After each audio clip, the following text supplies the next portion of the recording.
Okay, I think let's get started. So, welcome you all. You are aware that EPMO team has been in constant pursuit to support your needs for knowledge and understanding of the SGP, that is a stage gate process, and the various tools that you're to use while executing a project, starting from its inception to all the way to completion and post-deployment stage, right? So this is a refresher course that is offered on every Tuesday for the benefit of the people. If they have any specific points or areas that they want to understand a bit deeper, you can always bring it out on the chat. We will try to address your need when we go to that particular topic, okay? So just with that said, as an introduction, let's move to the next slide to understand how we're going to run this session. So some of the rules that you all know, that the attendance is recorded, basically, though it is not mandatory, but to keep the records of your joining and then and spending time with us, we may be noting down your attendance. If you have any questions on any topic, you can share it on the chat. If it is relevant immediately, then we will address it. If it is to be addressed at a later point of time, then we will address it when we hit that point. And we will compile your questions and we will address them with detailed information afterwards. In case the explanation is too long to accommodate within the session, or the question needs a little bit more research, and then come back to you. Okay. So with these rules of engagement, now one of the things, if anybody has joined with their cell phone or any other phone on this call, try to change it to your name, or at least inform us on the chat. Okay. Next slide. So we will be conducting it in multiple sessions. So as you see, we started off with an introduction, and then at around 2:15, we'll have some overview of the stage gate process. Then Ayushi will step in for status reporting and portfolio health. Then we may have a small break. And then we will come back. Salita will cover the risk and issue management. And at the end, around 3:40, you will have the cost estimation that is required for formal gated and informal gated projects, and what is the tool that you can use during that period. So most of you might have known about most of these topics, but let's run through them and see if at any particular point of time we need to have a little bit deeper dive, then we will address that at that point, okay? Next slide. So this is the vision that we started off the EPMO in mid last year, where we wanted to bring in a strategic vision, including the project excellence. So we were executing projects, not that we were not executing projects earlier, but the points that were missing in executing those projects are, like, a couple of them are transparency, right? Reporting to the senior leadership team in a formal way, executing the projects with the help of solid technical people, the technical in the sense, the schedulers and controllers who bring in expertise in terms of maintaining the milestone dates, financials of the project clearly, so that the status of the project can be reported to the senior leadership team. So the strategic thinking has led to the formation of EPMO organization, where the PM resources, the project management resources, are centralized now. The schedulers, controllers, and project managers would be going through the EPMO network, and they will be getting enough training and orientation, hand-holding, mentoring, whatever you say. Then they will be presenting onto the projects to execute the projects in the most satisfying nature to the clients. So the methodology is going to be, like we said, we had been forcing most of the time the projects to go agile way, but slowly we shifted our focus now that the methodology should be more flexible. It should be more governed by the structure that we have adopted under SGP. So you tailor the project properly, you use the proper tools and have the governance, and then finally deliver the projects with full transparency, right? So vis-a-vis, in one of the strategic thinking is to automate things. So you will have minimum work in order to do on Excel files or on the Word documents. But we are still in a process of giving you those tools for automated versions of them so that you can do the data input, reviewing, and then approvals on the system, right? So we are making a big effort on that, and we will keep you updated on that. Next one.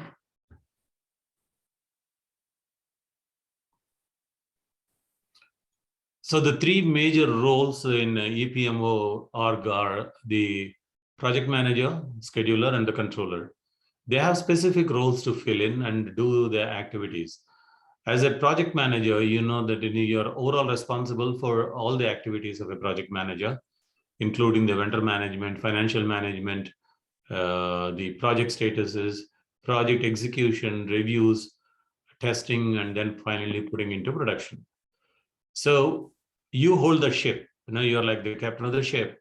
But with the help of your colleagues, like the scheduler and controller, who will be playing the role of inputting and taking care of certain important aspects of the project.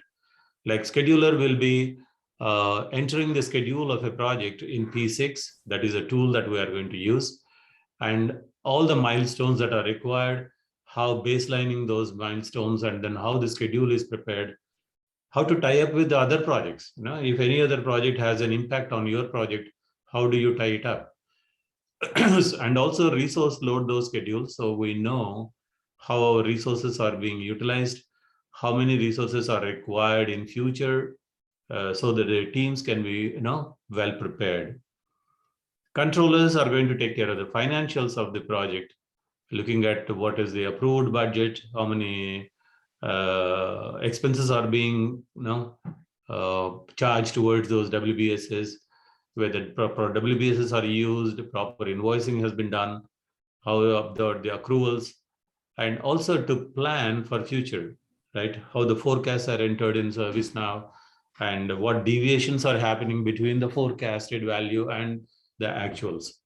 So as you look at it, this is like a three-tier structure.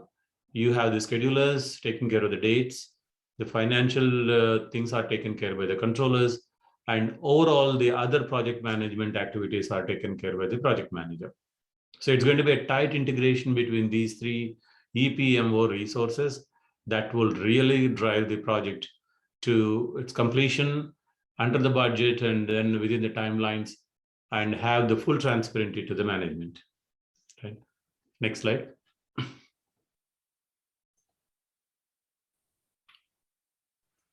So coming to the estimations part of it, a little bit of giving you the thumb rule here, that these resources are not coming at free of cost, right? They are contributing their value to the project, and they come with some cost. So the cost of the involvement of these resources depend on the size of the project, right? Let's say, for example, you have a strategic formal gated project, which is like more than $15 million projects, like some of those TMO and energy cloud projects are huge. So under those situations, then the dedication required by these resources is almost enormous, right? They have to be covered multiple aspects, multiple purchase orders, invoicing, financial aspects, everything. So in that situation, we may be expecting fully dedicated resources to your project. That need comes down as you go down the ladder of the size of the project in financials.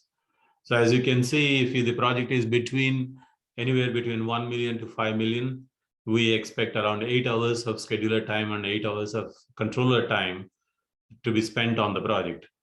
So approximately how much would that be costing? You can see the values over there. It is around $2,000 per week. So 2 resources at the 8 hours range. So that means you have to multiply that by 2 to understand the cost impact on your project, right? By using the schedulers and controllers. So we are not going to force you to that extent that Even if it is a small project like $100,000, you have to use the resources, to this extent. A lot of times this will come down to such minuscule level that you may be using for a few hours of scheduler time and the controller time on the project based on the size of the project. The figures that are shown here are basically the indicative figures for your cost estimation purposes. Now, this is to basically accommodate when you are coming up with a project estimation, use these figures to calculate your cost estimates. Okay. Next slide. So that ends the overview of the SGP process, the EPMO structure, and what we are trying to achieve here. So this slowly wedges into your SGP, the main framework that the project teams are supposed to use in order to execute the projects in PSEG IT world. As you all know, there are some client projects, some IT projects. We handle almost like 150 projects a year, but a structured framework is what we were missing, and a clear categorization, understanding the needs at each of these stages that the project has to go through, and how to deliver and get checked at each of these gates. Okay, so as you can see, the word stage and gate have a very solid importance in the SGP process. So the whole life cycle of a project is divided into stages, and between the stages there is a gate. Okay, so Suresh is going to take you through the SGP process and explain you the major or the main points of SGP. And in case anything is required, a deep dive, let us know on the chat, then I'll pitch in and explain you. Okay. Go ahead, Suresh, it is yours. Yeah. Thank you, Naren. And good afternoon, everyone. Thanks for joining. Okay. So in this particular section, basically the focus is on, as a project managers, the first or the, probably one of the most important questions top of your mind will be when you start a project, that what are the artifacts that I need to create or maintain for this project that I'm going to be owning. And we are trying to address that question in this particular section. The stage gate process framework basically is a framework which will guide you as to how to categorize your project, how to choose the right execution methodology, and based on the two, what artifacts or what deliverables you should produce at the end of the project. And after having identified those, how do we make sure at each gate those deliverables are presented or validated, and you move through the life cycle of the project. So that is a broad overview of this particular section. And as Naren just mentioned, this PACG, we are executing projects which are of all kind of shape and size. Like they may be agile projects, iterative, waterfall, and some projects are large multi-year engagements, while some may be a couple of months worth of initiative. So standardizing the life cycle and having a very consistent view of the project from a reporting perspective is what stage gate process framework helps us. It's a framework, it's not a rule book, and it gives a lot of latitude, but at the same time, we do not compromise on the rigor that is required for a regulated entity like PACG. Next slide, please. So as this is a important slide for especially for benefit of new joinees. I very strongly would recommend that you should take one page printout and as a reference material, as a reference of this slide, because it very clearly highlights the phases or 7 phases that we expect the project to be passing through, and the gates. And while you can read it, but I can just quickly help you. This particular slide tells what is the objective of that particular phase, what are the activities that need to be performed in that particular phase, and from a financial perspective, what is the level of rigor or accuracy that is expected in that phase as you flow through the project from a concept stage to execution to steady state of business as usual post deployment phase.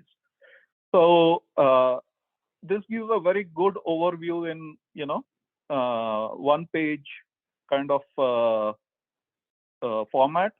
I recommend that especially new joinees should have this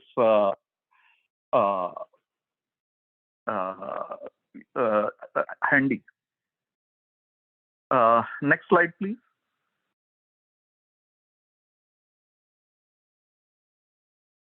Okay.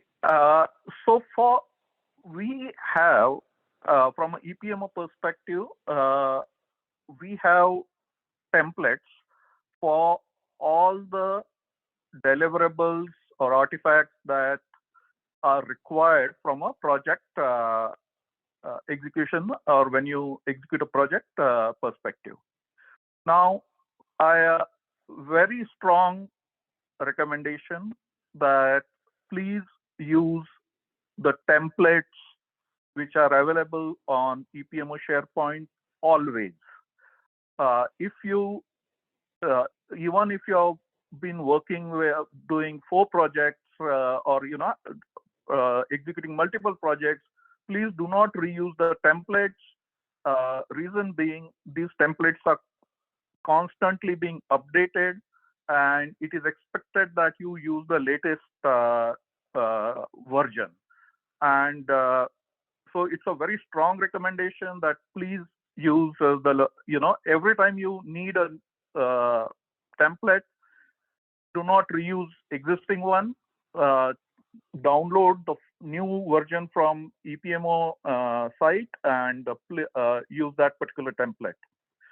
Now, incidentally, there are 2 sources for templates, and sometimes people, the project managers do get confused as to which is the reference source or which is the baseline source that I should be using. We have a legacy site which is called the source, and then there is a SharePoint site.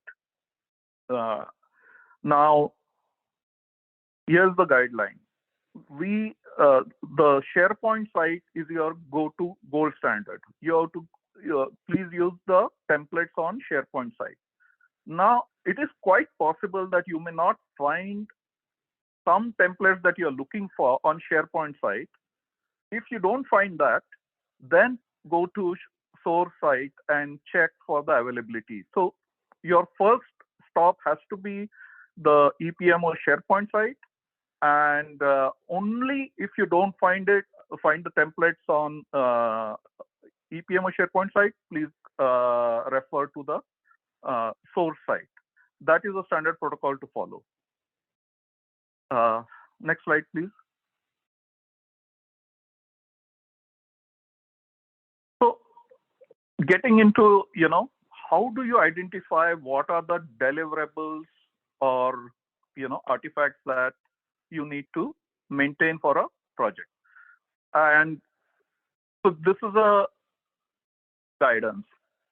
What artifacts you need to produce will be a function of what is your SDLC methodology and how is your project categorized. And you had seen when Naren presented that there were categories like formal gated, informal gated, and there are 5 categories of project.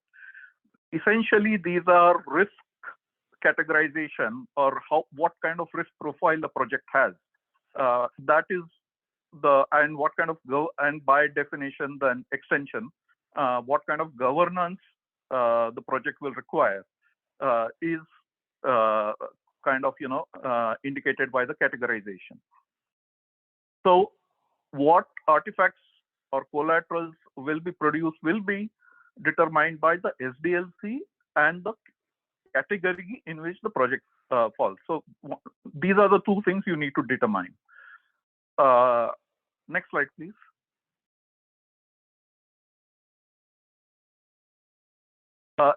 Which SDLC to choose? More often than not, that decision is pretty simple. It's pretty intuitive. If your requirements are going to be changing requirements, and you are going to be using agile, if for regulated or where requirements are fixed, and you will be using waterfall. So the criteria or attributes that will be considered to determine a SDLC, they're pretty standard. Nevertheless, there is a guidance as to help you which SDLC to choose depending on the nature of the project, which is a pretty intuitive and straightforward. Next slide, please.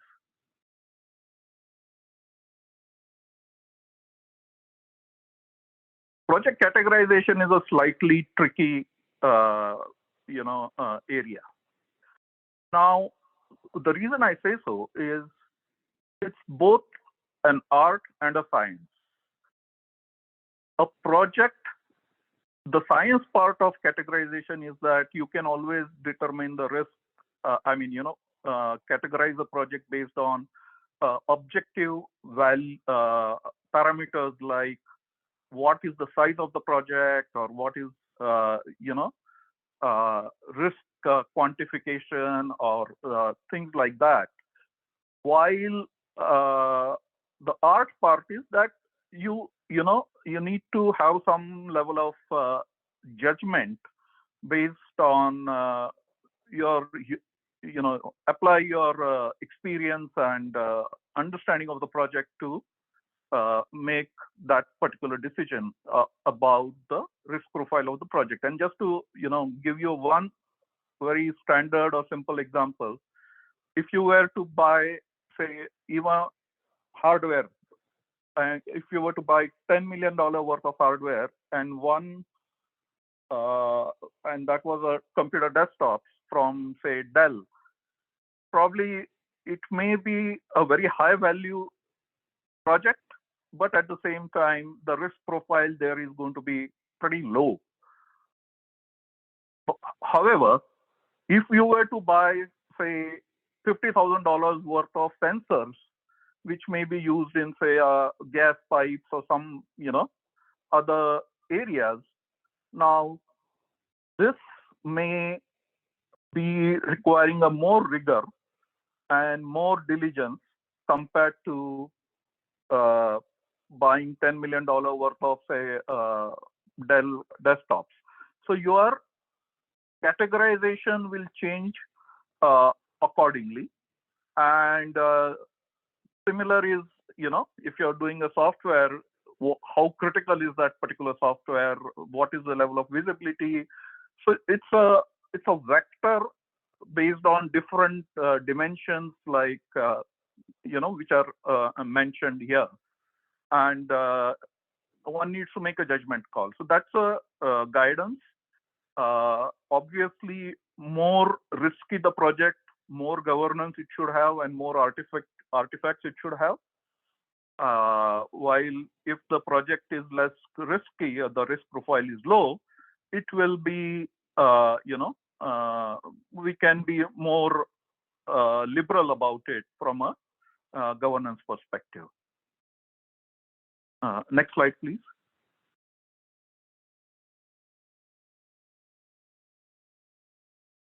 So you can, as I mentioned in the beginning, based on your SDLC that you've chosen and the risk profile or the project categorization of the project, you can tailor the SGP accordingly. And you'll see, in next slide we'll just demonstrate what we mean by that. Can we go to the next slide, please? Okay. So as you can see, and we have taken one example here for waterfall or iterative methodology. And similarly, there is one for agile as well. So as you can, take a look at the slide. If you look at the formal gated category, practically speaking, all the deliverables are mandatory. While as you move from formal to, towards, say, informal or, miscellaneous efforts and things like that, the rigor or the mandatory deliverables become less and less. They become optional. And that way you get more and more latitude in terms of the process overhead is less. While higher risk profile project, the process or diligence requirement expected is pretty high, and it's a logical thing. It's just the way it is structured. What are the deliverables required and what are optional? That has been articulated as a guidance for you. Next slide, please. So once you have determined your SDLC methodology, whether it's going to be agile, waterfall, or iterative, and categorize the projects, you will end up identifying the deliverables that your project needs to maintain or produce from process perspective. So how do we ensure that you are maintaining or you are actually complying with the SGP framework? So we have a SGP, there is a scorecard template that is required to be maintained for every project, which clearly articulates all the deliverables for each phase of the project. And the process that we have laid out from a compliance perspective is that at the end of each phase of your project, you need to submit the stage gate scorecard with your, checklist, updating the checklist with whether the particular collateral or artifact has been updated, not updated, and so, with all that information, EPMO will review it and or rather verify it and then give you a go ahead for moving to the next phase. So that's the standard protocol. Now, there will be questions in terms of, what if I can't maintain or I don't, there are certain deliverables or artifacts that really do not make sense to the project that I'm executing.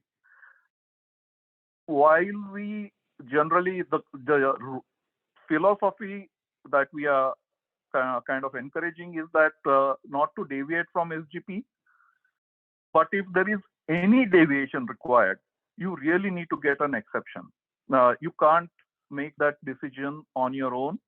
and that exception has to come from the project owner or director level person in your tower. So it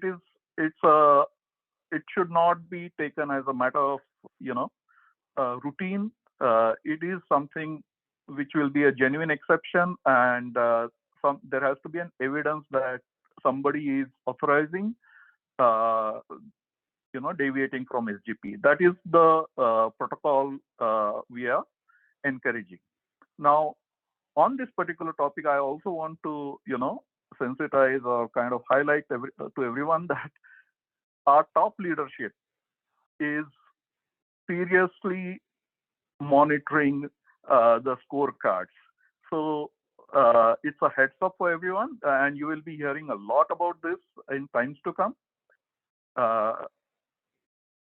The scorecard compliance is something that is not just a process or an administrative process. This is something that is, a topic of interest, a measure of interest for our top leadership.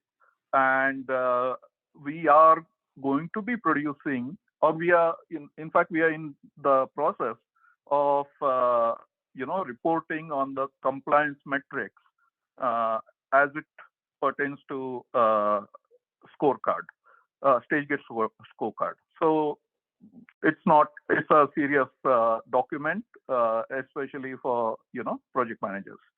Next slide, please.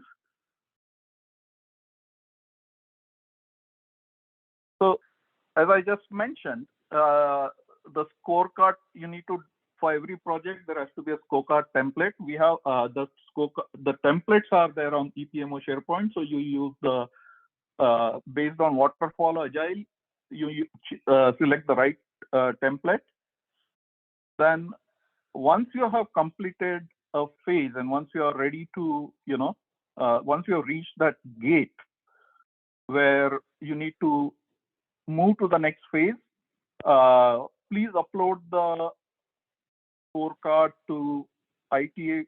There is a folder which has been created, which is month-wise folder, and please upload your scorecard, updated scorecard, to the particular month in which you are submitting the scorecard, and send a link to EPMO mailbox. Somebody from EPMO will take a look and will respond back to you. If there are any questions, they'll get in touch with you.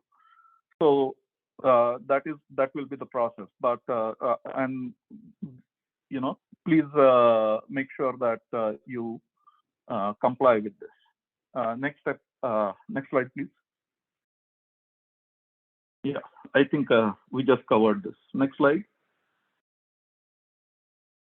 And in a sense, this is how the summary of scorecard will look like. The expectation is that everybody is 100% compliant in each phase, or at each gate. That is the expectation. If there is any reason for not being any less than 100%, then there has to be exception has to be approved. Okay, next slide, please. Okay, so thanks. I'll take a pause here, and if there are any, I see there have been a lot of questions, so I'll just see if there is any thing that pertains to. Suresh, if there are in-flight projects, do SGP should be based on stage? Oh, Naren, you already addressed that. And our production acceptance templates. Okay, production acceptance templates are on source. Naren, we are not yet migrating that to the post-deployment template as of now, right? Or what is your guidance? What is the question we are looking here? The question is. Yes. So the production acceptance template, yes, Jim, that it is there as on the EPMO SharePoint site, and it is called a deployment management plan. It is a lookalike of what you have approved earlier, with some extra verbiage that it explaining the fields and what needs to be input there. Yes, to that extent, yes, the production acceptance template is on the EPMO SharePoint site, and the name is deployment management plan. Okay, and then is there a field in ServiceNow for project category? Not yet. The project category is not defined as a formal or informal in ServiceNow. But as you all know that we are coming up with PTS, the project tracking system, which is going to be like a in-house developed tool for capturing all the project related data, starting from the business case onwards. So most probably this could be one of the fields that we will categorize or put the field there so that you can capture the data there. Okay. Then what is it? In the meeting presentation sessions recordings are available in EPMO SharePoint site. Okay, that's an information. So just wanted to have some questions. Anybody has any questions? Yeah, hi. I do have a question on the previous slide on the scorecard. Sure. So for my new projects, as you might be aware, Naren, so we are starting the business case right now and presenting, right? Mm-hmm. So the create concept phase, again, didn't really happen for these projects because these were like being planned for the last few years, right? Mm-hmm. So when I am filling this scorecard, like how do I go about this for the earlier concept phase? So if you look at the create concept is very informal. Now, there is hardly any deliverables. If you look at the slide that Suresh was showing, if you look at it, it is basically discussions with business, capturing the high-level business requirements, but not yet formal, right? Not any particular document phase or anything. So when you go into the scorecard, you will see that the deliverables are there. If you need any specific help for that, just reach out to us. We will spend 15 minutes with you and we should be good. But mostly if I were you, then I would think that the create concept is to start off, right? Your scorecard, use the SGP scorecard to start off. So you will be inputting some information there, but more formal approach to the SGP scorecard comes in from the stage onwards, developing business case onwards. Okay. Because you are templating it, you are using a particular template, you are inputting the data based on certain, other templates like cost estimator, etc., etc. Got it. Okay. Good. Thank you. No problem. You're welcome. And just I wanted to recap now what he is, Suresh has told, right? So when you're getting a project, the first thing, like you said, the create concept stage, try to understand as many details as possible for the project. Okay. Try to interact with teams, try to understand multiple requirements by studying that particular slide that we have been showing you, because that slide gives you a fair picture of what all are needed on a project lifecycle and what all the other teams that are pitching in now to participate in the project lifecycle. Okay. Earlier, it used to be a more informal type of a thing that we think that this project could be a SOX project, so we will involve SOX team when we want it. But go forward, we don't want to take any assumptions here. We want to be more formal, and you want to engage those external teams into the SGP way ahead of the game. Okay, so you will see involvement or questions pertaining to certain other teams, not only your team and the business. Remember, the press release that we used to create is basically having two details, right? One is what business wants and what is the project team can input to the business, right? In terms of scope, the customer benefit, and how much it is going to cost. But now we are going to increase the number of interaction points between the external team members. There are, like, for example, the record retention criteria. Okay. So this has been mandated by the record management group that we should discuss as a project team, should discuss with the business about the records retention way ahead of the game, right? So you have to make them understand, hey, we are dealing with financial reports. And this data, according to RMG guideline, need to be stored for 3 years, 7 years, whatever it is. So where do you want to store it? How do you want to store it? How many times you will be retracting that data? And this is what approximately it is going to cost. You have to include that cost in your cost estimations. Same thing with reference to the cyber security team, Center of Center of Excellence for Integration. We are having PIA, that is the privacy information assessment.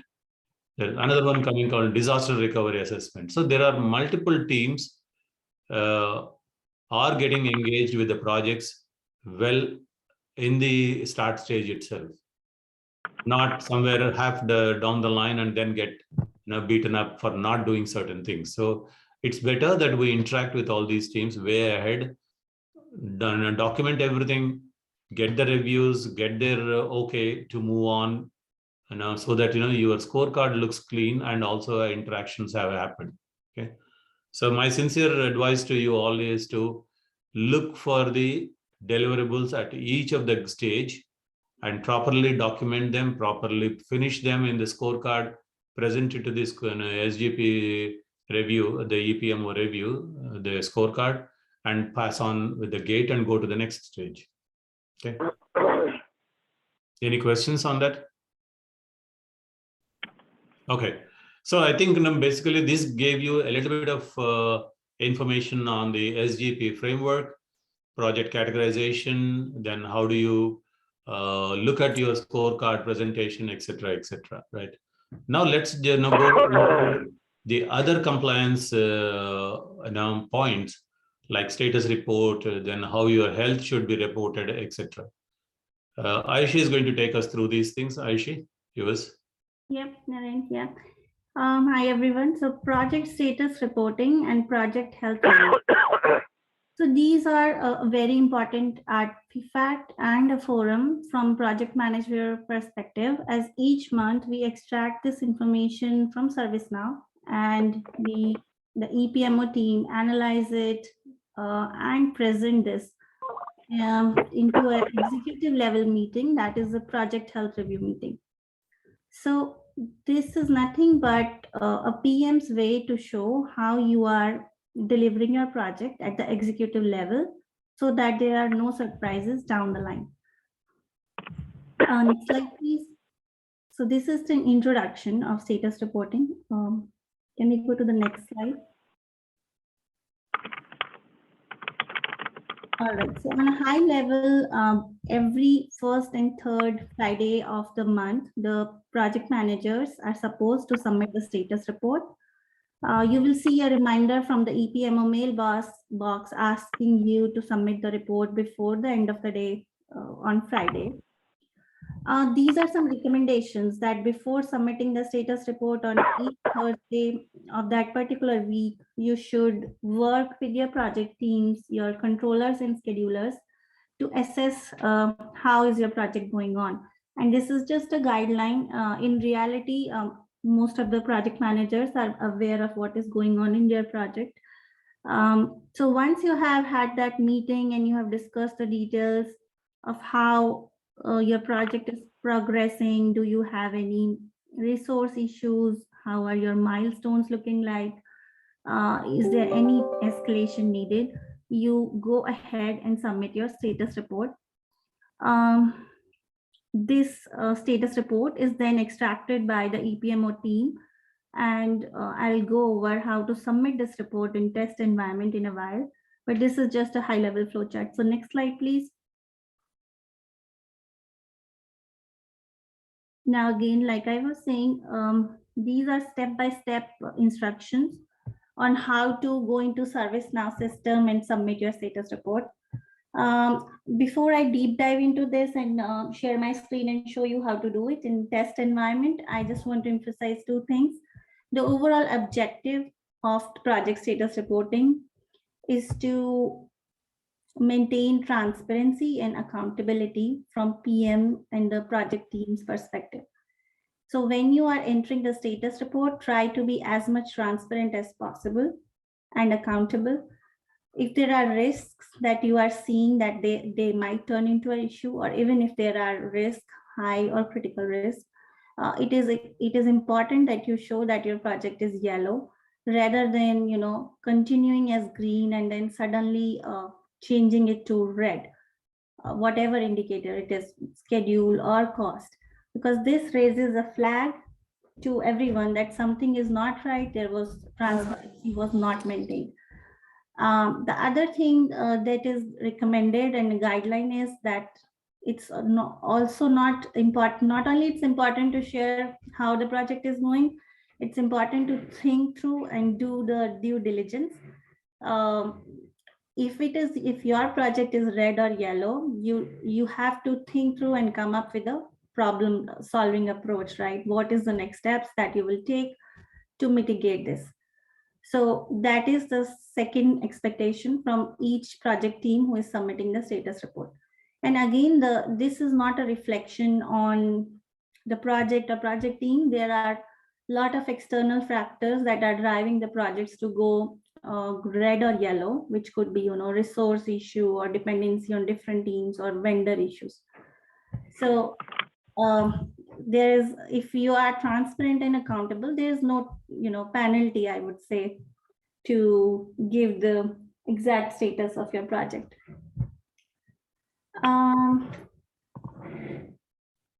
So now I would share my screen and I will quickly show everyone steps on how to submit a status report in ServiceNow. So once you have ServiceNow access, you go to projects. You go to one of your active projects. So I'm already inside a dummy project in test environment. You scroll down on the project information page and you see a section for status report. And then there is another tab for status report. Both these things are same, only thing the view is different. This status report gives you a historical view, which looks, I think this is more visually good, but I prefer this section where you can go and submit a new status report. So once I'm here, I can see all the past status reports that were submitted for this project. Now, if I need to submit a new project report, I go here and click on new. So once I'm here, you will notice that your status is pending. You can verify all other fields. Some of them will be auto-populated. You can just check that everything is looking okay, including the date on which you are submitting, right? And then it is expected that the project manager checks other details in these tabs, which is the team, the state, phase, because SGP stage, because this information is also ultimately populated onto the PHR deck. The dates, the financials, and then comes the section that you will be updating based on where your project is currently. So you can go to the scope indicator, you can select the drop down and change it. And then here you have to give the reasoning for why your project is in yellow, why the scope turned yellow, and what are the next steps to course correct it. And that is the same for each of these. Here, if any of the individual indicators are red, then the overall status should be red. If everything else is green, let's say, and one is yellow, then overall should be yellow. So now here I had one red, so I have to make it red. I have to update the reason of why it is red and what is my next steps. Another section that we extract from the PHR is the last week achievements. So in 2-3 lines, be concise about it, because we see a lot of information is generally entered here, which is difficult to summarize for us. So it's just a 1 week or 2 week achievements that you have done in your project. So just enter a couple of lines, 2-3 lines, just so that the visibility goes to the leadership that okay, this is the reason of being red. These are the next steps we are taking to mitigate it, and this is the work done to make the progress in the project. Once you do that, you can submit this report.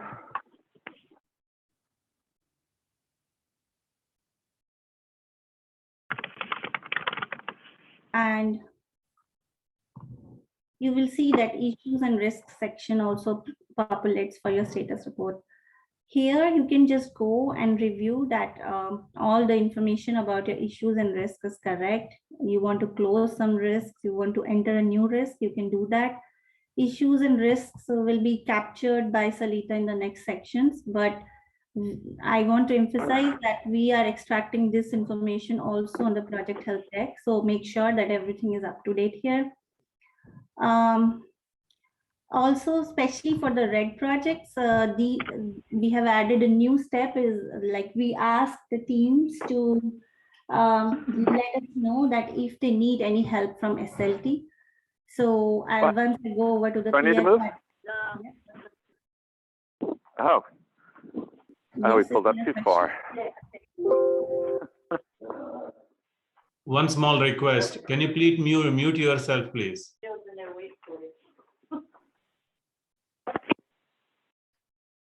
Thank you. Right. Thank you. All right. Yes, so any help needed from SLT is a new section in the deck, and I'll show that once I go over to the deck. But for red project, especially, we reach out to the project teams and we ask them that what can help to course correct your project? What can help from the leadership perspective to, make the project go to yellow or green from red status? So once you have submitted, a GPM can review your status report to ensure that he is aligned, and then the status can be changed to approved by GPM, and then you can save it. So that completes. How to send it to the GPM, or do we have to request them by email or message? Yeah, it doesn't have a workflow kind of thing. You have to email or message. Yeah. Okay, thank you. Thank you. Okay, so that covers how to submit a status report and what are the guidelines to do that. I'm stopping to share and we'll go back to the slide. Does anybody have any other questions?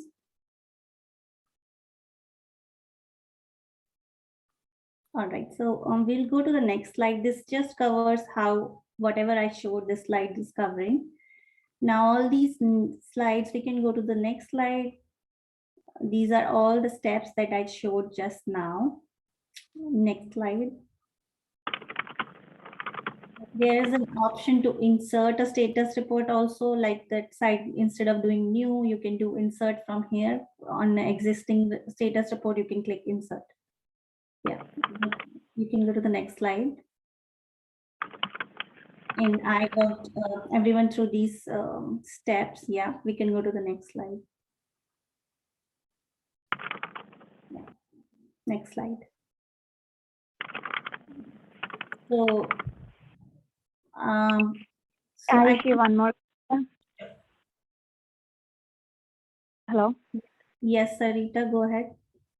Yeah, there is a project status date, right? When you go into the status report. So if I am like off on Friday and submitting on Thursday, if I change the date to like Friday's date, would it submit that day, or can I do that? I know you guys have told us before that I can do it before if I'm not available, but that date thing, does it work if I do a future date? I don't think so. It will allow future date. But even if because service now is like, yeah, sometimes it gives me issues. I work with you before as well. Like, every time it doesn't work the way it's supposed to be. So I'm just curious that future date. Has anyone tried? So I just tried and test. It worked for me. So you can give it a, but let's look at it, right? A status report is as of a particular day, what is happening on the project. We cannot put a future date and say, now my project would be green, right? Right. I mean, the only reason I asked is like sometimes Fridays, if I are not available on first and third Friday, right? If I'm submitting Thursday or Wednesday, So, is it still okay, or do I have to select like future No. date? yeah, And so Sarita, we generally pick when we are picking up the data, we are picking from at least 3-4 days behind. So if you are doing it in advance, it's fine. We take a 1 week buffer. So let's okay, say if got they're it. doing Friday EFD, we pick up the data from Monday of that week. So that covers all those people who have submitted in advance.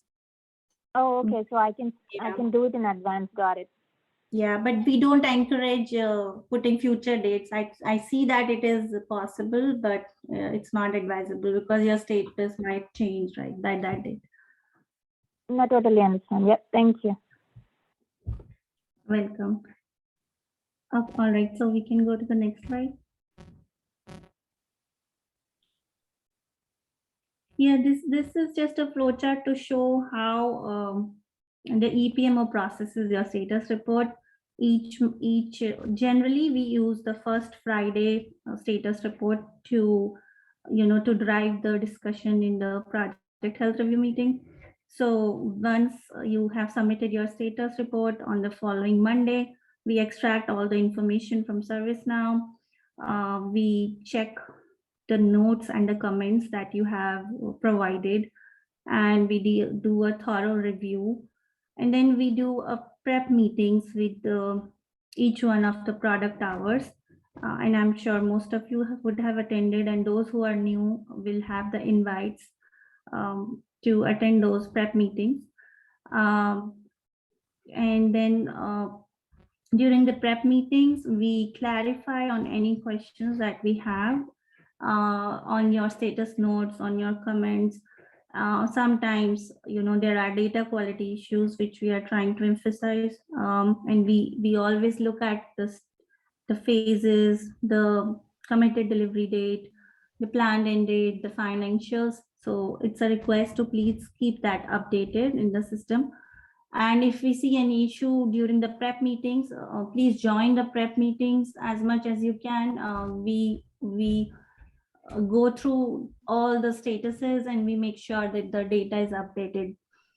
Any notes or anything that is missing, that also we take care in the prep meetings. And then once we have that, we start to consolidate all the data. We have different sections in PHR, which other than the project info, we do have a portfolio level overview, which I'll just show everyone. We also have a project retrospective or success stories.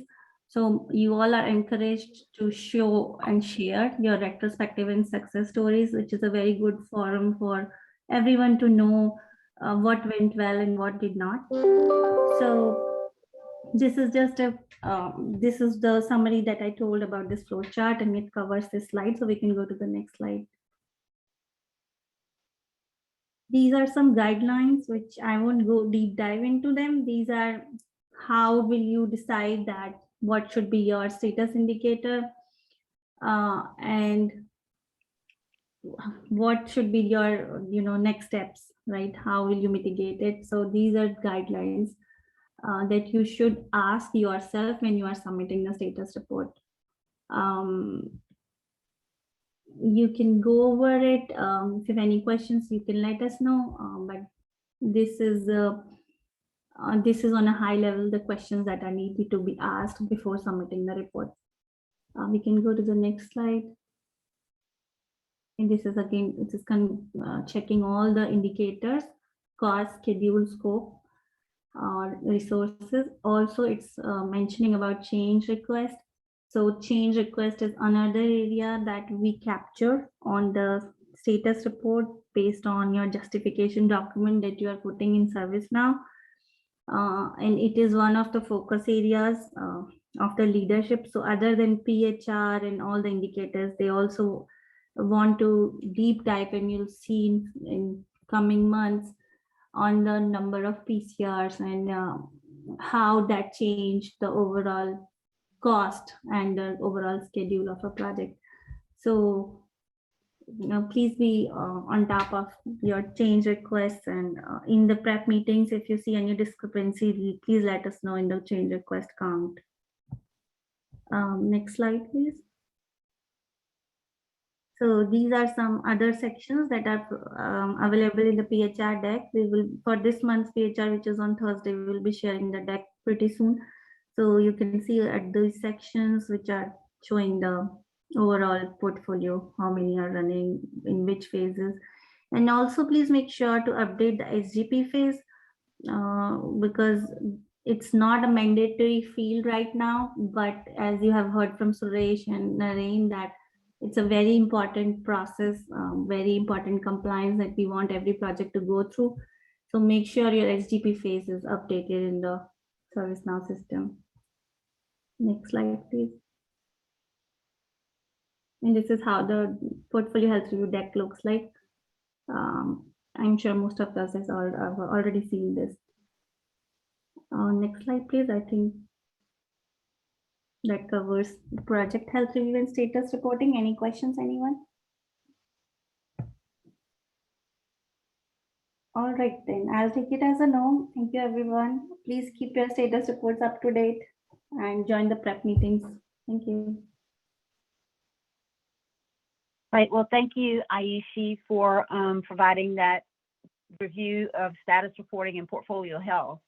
And Ayushi mentioned a few moments ago about the importance of risk identification and risk management and the need to be ensure transparency and that you have valid information, because the last thing you want is for your project to go yellow or red for a risk that you should have initially identified and have been actively managing.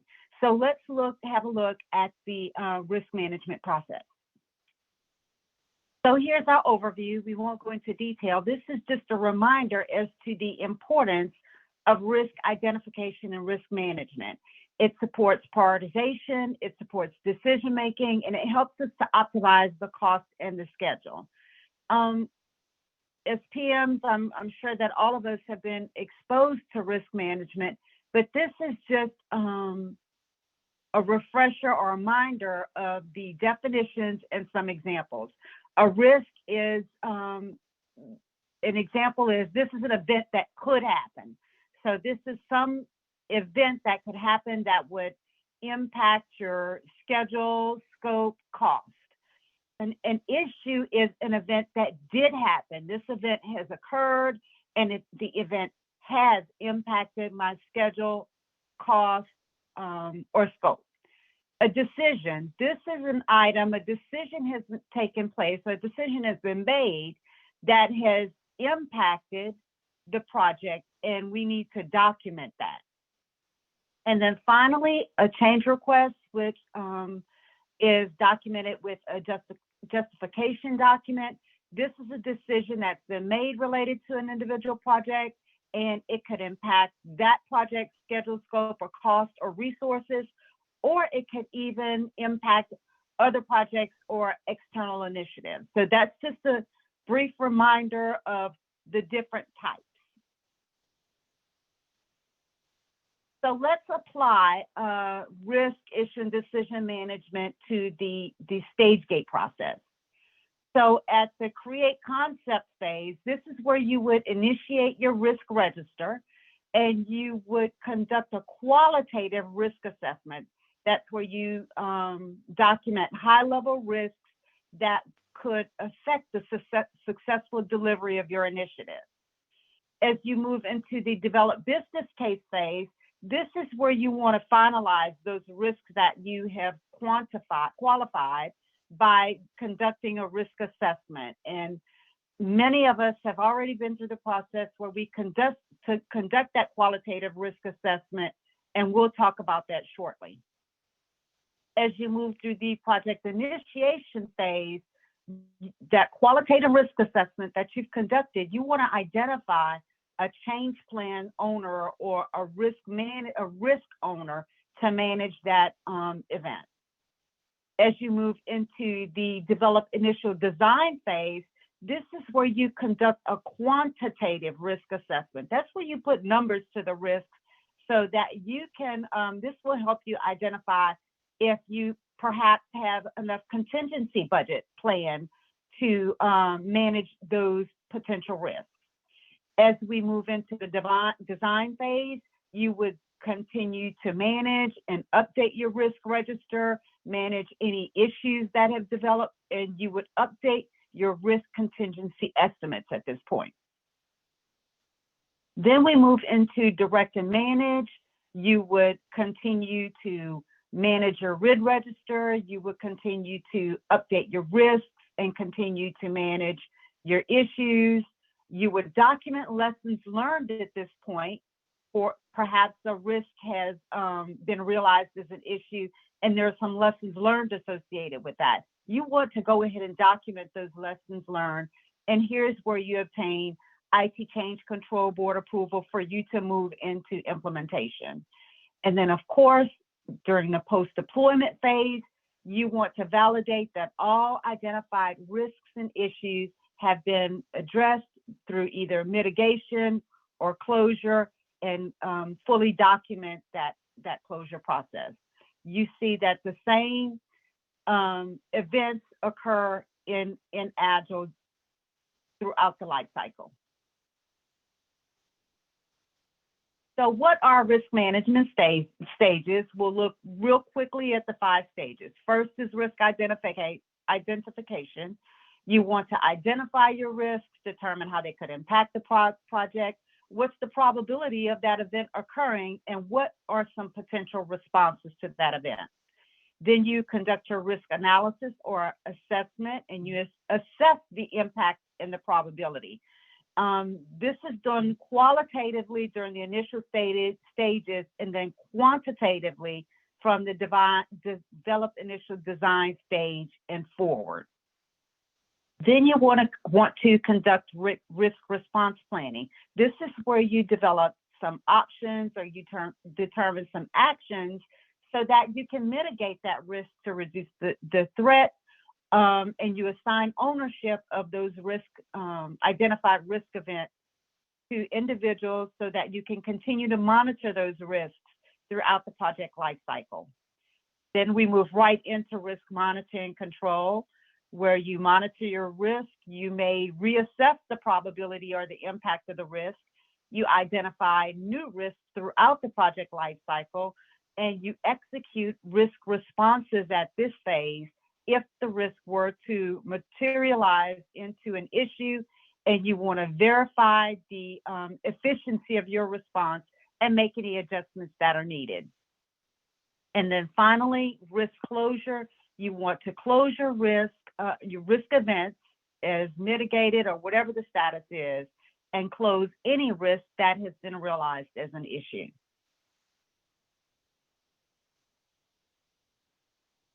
This slide is really just a reference to discuss risk identification, the factors you should look at, the factors you should ensure that you document so that you can drive focus and accountability, so that you can prioritize your risks and mitigate them as needed.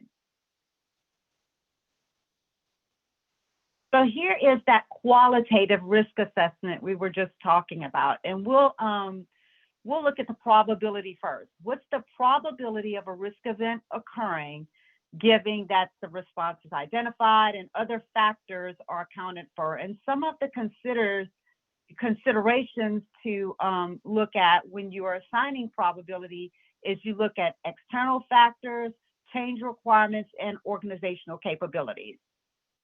So let's take a look at an example. Say you identify a risk event and you are assessing the probability of that risk event occurring. And you decide that, you know what, this risk event is fairly likely to occur during the project schedule. I think there's maybe a 50% chance that this risk event could occur. You would assess that probability as likely, and the scale would be 3.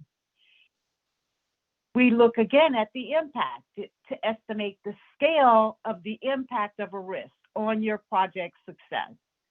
considerations are impact to schedule, scope, or cost. So let's look at the same kind of scenario. I have identified my risk, and I said that, yeah, there's a 50% likelihood of this risk event occurring. And if that event does occur, it would cause significant disruption to my project objectives, my products, or my benefit. It could cost me, I've done an assessment and determined that I could have a 7% impact to my budget. It could impact my project schedule by, let's say, 14 days. With that assessment, this impact would be scored as high, and the scale is a 4. And when we look at impact, we consider impact to key milestones within the project work breakdown structure. Not every scheduled event, but key milestones. So that is how we assess and scale rank our probability and our impact.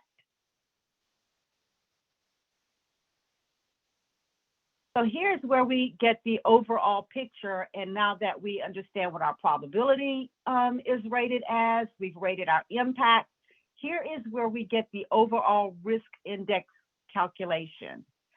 So in our previous example, we said that our probability was likely, and we said, I believe our impact was high. Well, probability times impact, 3 times 4, would give us a risk index of 12. Risk index is a factor of probability times impact. So for that particular individual risk event, the risk index is rated as a 12. And this probability impact matrix shows you the same thing. You look at your probability, and we said in our example that our probability was rated as a 3, likely, and we said that our impact was rated as a 4. So likely is a 3, impact is a 4, and we see we land here at a high risk index. So that's how you leverage this slide to assess and rank your risk event. So Ayushi already did a demo for us. So this slide is here as a reference. It shows you where to go in your project record to the risk tab. The gear icon will allow you to add or remove columns in your view. And you want to select the appropriate fields based on whatever data elements you identify. And then you click OK to save your view. So that's looking at the risk register, where you want to begin to capture your risk events and create your risk register. This next slide shows us the risk tab again. You've created a new risk, but the importance of this slide is to reference your update frequency. How frequently should you update your register and your risk event? So if you have our previous example, we said we had a risk that was ranked as high. That means you should be updating. Your frequency update is a minimum of 2 weekly updates to log the status and make progress notes.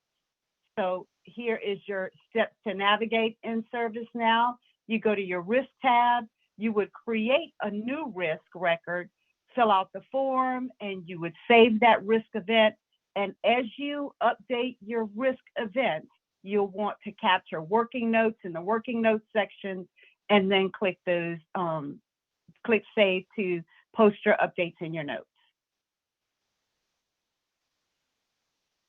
So we said that later on in the life cycle, you will want to conduct a cost quantitative risk assessment. This is where you put numbers to a risk event. And this is done with Monte Carlo analysis, which has been developed through risk workshops, industry data, and past performance. Now, we don't do Monte Carlo analysis within ServiceNow, but as you evaluate your risk event, you want to confirm that the contingency reserve amounts you have forecasted remain accurate. So that's why you want to conduct the cost quantitative risk assessment. earlier in your project life cycle, you may have only been at a 50% maturity confidence. So let's say at that level, I determined that I only needed a 10% contingency reserve. But as you have matured and moved along your life cycle, now I am 70% more mature or more confident in my estimates. And now that I look at my risk, I determine that my initial 10% contingency reserve is no longer sufficient based on the risks that I've identified. This is where you put the numbers to those risks and you ensure that you have sufficient budget forecasted. So next step is our risk response planning. And this slide just outlines some of your strategies to plan for risk management. Of course, we have avoidance. That is when you can reduce the threat of the risk event on your project. And you can do that by changing the project schedule, changing the technology perhaps, or reducing scope. You can transfer the risk. Of course, if you transfer the risk to a third party, you also transfer that responsibility, but it does not eliminate the risk. An example is assignment of tasks or sub-projects to a third party in the form of a fixed price engagement. Your next strategy might be to minimize or mitigate the risk. This is where you either reduce the probability of the risk occurring or you reduce the risk of impact of that risk event if it does occur. An example of mitigating the risk might be adopting a less complex process, building a prototype, or executing a proof of concept. And then finally, one strategy might be to simply accept the risk. This is where you take no action. It might be that the risk, the identified risk may have a very minimal impact. So you continuously monitor that risk to ensure that that risk remains tolerable. An example of that would be documenting the risk strategy, having the risk owner make use of a contingency budget. So that's where that strategy is simply accepting the risk. And then finally, at the end of our project, we want to ensure that we close all risks. This is accomplished with product or project manager approval and concurrence that all of the risks have been mitigated successfully. And this is where we document any lessons learned. But what if I have risks that have become an issue? As soon as a risk event is triggered and it becomes an issue, the assigned risk owner is responsible for managing that risk, updating the RID register, and that risk owner is responsible for closing the risks in the risk register. So here are some guidelines around RID management. And again, the importance of this is, as Ayushi noted earlier, risks are reported in your project status updates. And you certainly don't want to have a situation where you have a risk event, a risk item that should have been identified, but it pops up as an issue.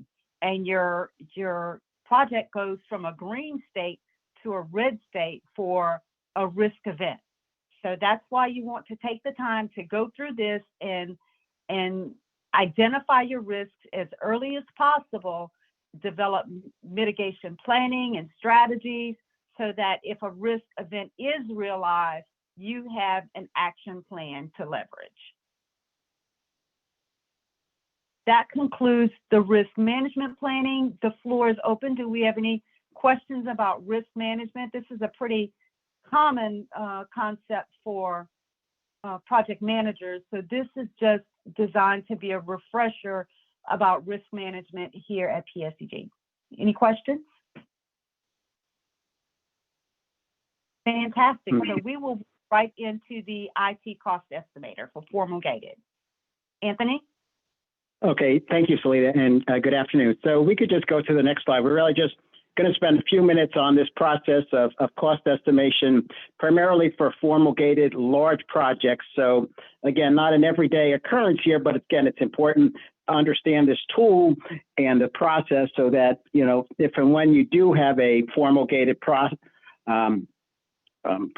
that you have and understand the tools as well as the resources available for you to accomplish this task of cost estimation. So simply on the slide, it's really getting to this concept of rough order of magnitude, developing and creating a cost based on information that you have to put together in the beginning stages of a project as you start creating this project and creating a cost or a rough order of magnitude for the stakeholders and decision makers so that they can assess the project as well as potentially assess alternatives.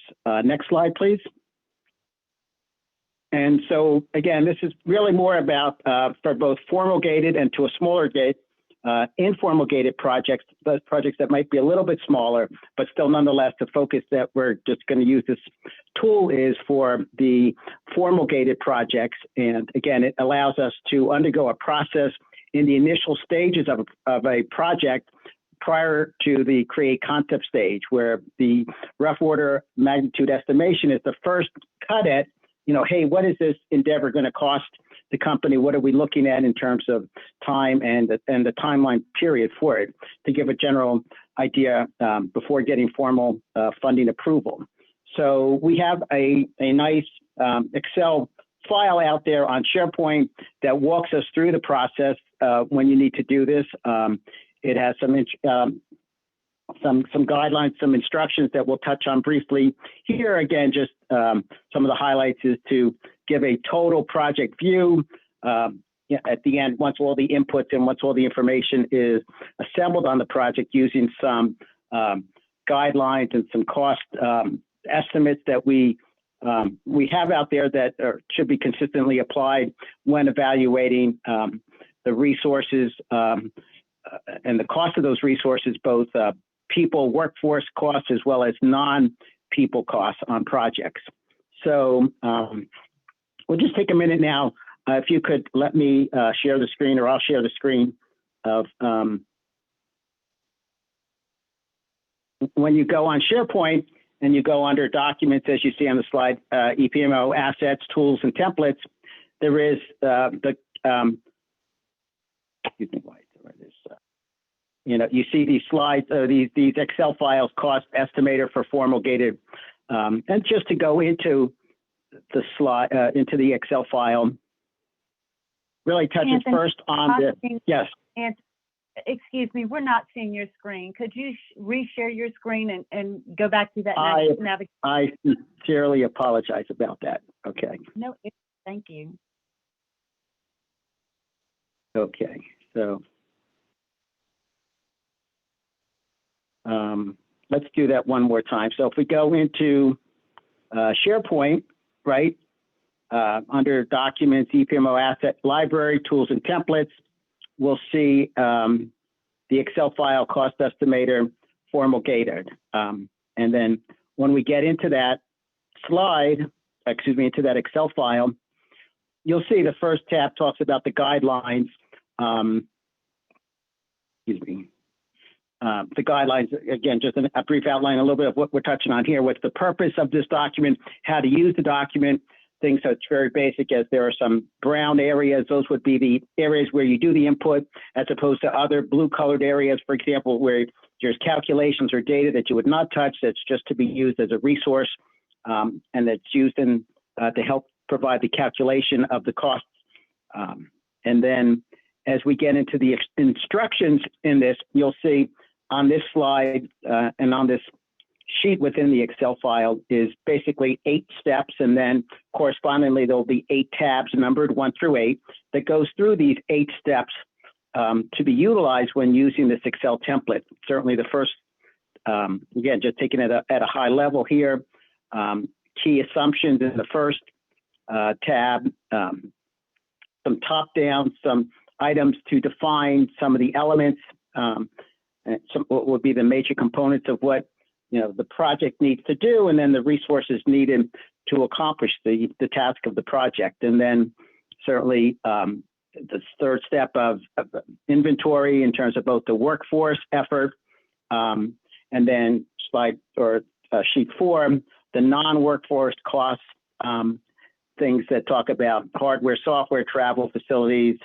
other non-people costs. And as you go through these sheets, the data will flow from one sheet into the next sheet to help you develop and create. Towards the end here, you'll see the summaries of, again, getting also into the project complexity, making some adjustments about that, reviewing the actual, the project itself, and as it starts summarizing on sheets 6 and 7 and 8, where the summaries of the input screens and the assumptions that you make flow towards the summaries, and then towards the end, the final sheet of the file to summarize the estimate in sheet 8 of the file. So again, this is just a very high level. It's not your everyday initiative here, but again, it's important to understand, this is the tool that has been developed and refined, and the company aligns to say, when we have these formal stage gate processes, let's work with this sheet. If you haven't worked with it before, work with the project management team, work with our EPMO team for any questions or any issues. And, hopefully it creates a very nice summary that's well reviewed and thought out and presented to management to evaluate these projects. And that's really all I have on this topic at this time. So I will stop sharing my screen.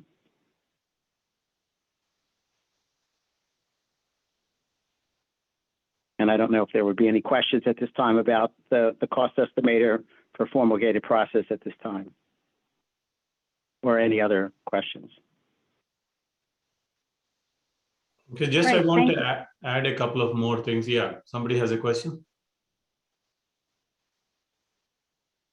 Yeah, I would like to ask quickly, is there a cost estimator for informal gated project? Because I went to the source, but I couldn't see the cost estimator form for informal gated project.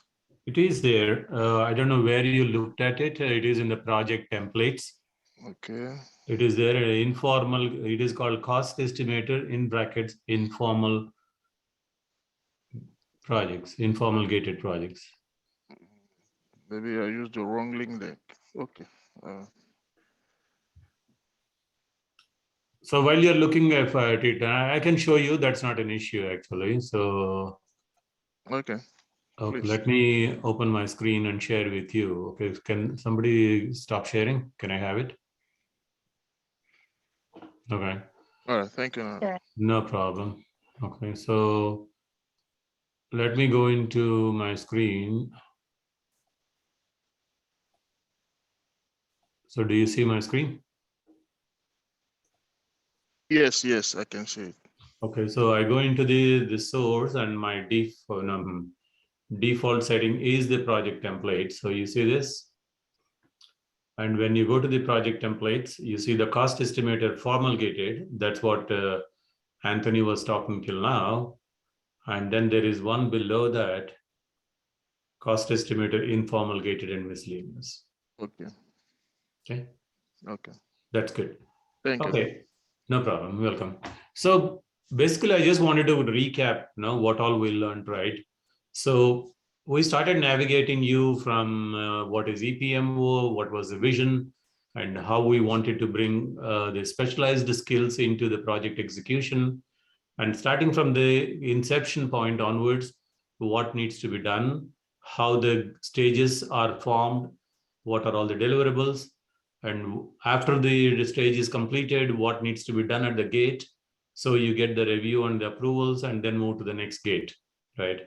We are given the freedom to adopt whatever methodology you want to adopt between waterfall and agile and hybrid, if you want to go that way. It all depends on the project team with the business, okay? If the requirements are more focused towards waterfall, go and choose the waterfall approach. If it is agile way is delivering better value to the business, then select the agile way. We have covered the SGP framework for both the types of scenarios, okay, for agile and waterfall. Even hybrid is covered. So at each of these stages and moving to the next stage, the process is well defined. Just simply follow step-by-step process and go through that gates, one by one. The second thing is try to engage as many teams as possible from the beginning itself, so that you don't get caught surprised at a later point of time not engaging any team. Most of the project managers know that you have the infrastructure team, SOX team, your cybersecurity team, Center of Excellence team for integration. Now you are going to have new teams called the PIA and the DR. So you have to look at the document that you are preparing, look at these questions, because we are incorporating all these teams interactions as questions for your benefit. So do not neglect any question, look at it, that becomes your point to interact with the team and answer them properly, okay? And second thing is the estimation part of it. So use the proper tool after categorizing your project. If you think that my effort is going to be $1 million and above, then you have one way to go, but what tool to use. If it is a small, medium, routine type and not that impactful, then you can go to the other route, which is a cost estimator, informal gated. So the classic difference between the formal and informal gated is that the number of deliverables and the importance that we are attaching to those deliverables, okay? So for a formal gated project, we want to be a lot more prudent to get the deliverables done. Then once the projects are completed, always go through the gates, give your gate card and properly get the scorecard reviewed and approved, okay? And never ever use old templates. Even if you have used it a month old template, this copying and reusing it can be a problem because of the changes that we are bringing into these templates. So the best thing is whenever you need something, just go to the source. Go to the source means, as I told you, the SharePoint and site is the first source to go. If you don't find the template, then come down to the source project templates. Between these two, you will have most of the documents and templates ready. We are consolidating into one source, but anyway, eventually you will go only one particular system to get the documents. So that is the word of caution for you. And then the last bit of it is try to focus on your reporting point of it. However good you do, but if you finally do not represent the data properly to the senior leadership team, you're asking trouble. So get the proper status reports, get your health reviews properly done, look at the dates of your project in ServiceNow, look at the financials, proper templates, and upload them, get the reviews and approvals done. It's not a major work if you are continuously in touch with your project. If you don't do the project status reports or updating the fields for quite a long time, then you are messing up not only your project data, but representing your project to the senior leadership team, okay? So the governance has been the biggest emphasis this year. We are looking every project very critically, looking at the data in the service now, bringing out the metrics. So a word of caution again, please go back to your projects and look at those projects and put them in the proper stage and then proper dates and financials, okay? Take help of EPMO team if you need any point of time. We will guide you, we will help you. And schedulers and controllers are part of your projects, so engage them and try to get as much help from them to get things straightened out, okay? Please do not neglect the data in Snow, because that is our system of truth and we are getting the data from ServiceNow. I have seen, unfortunately, most of the project managers are not paying attention to the dates, not to the financials. For example, the forecast, filing the accruals. These are all going to impact you when we come up with this compliance report. Okay, so please don't come back and say, hey, nobody cautioned us. Now we have been socializing these points over and over in all our forums. bringing out the importance of them. Okay. I think this is an all-rounded presentation to you, refreshing your knowledge. Any deeper questions, any questions where you need a little more hand-holding, let us know, we will help you out. Okay. And some of these resources are also mentioned on the deck, where you see what is the link for the SharePoint site, how to go into source and look what content you want to look at, and that sort of information is also provided. Okay. So with that, I wish you all good luck in going through your projects, and any help, we are always there for you. Okay. Thank you. Thank you, everyone.